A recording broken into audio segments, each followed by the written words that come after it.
Ayun, last time, hanggang doon lang tayo. So, may van na yun. So, ngayon, hanggang dito na tayo.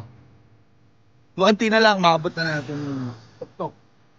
Hindi na natin ipupush kasi medyo delikado yung lugar. Ito nga, may napulot akong patalim mo.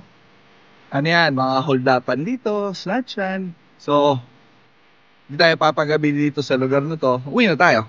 Let's go! So, ayun. Nakaahon tayo sa pagkatarik-tarik doon. Kaya lang, kailangan natin hindi ginagabi. Ito nga, ito yung patunay. May mga balita dyan na nagkaka-hold-upan, nagkaka-snatchan. So, di tayo nagpapagabi pagka naglalakad tayo dyan. Buti na lang may dala tayong Jesus Christ figurine to keep us safe. Hindi na nakita natin yung patalim na mismo.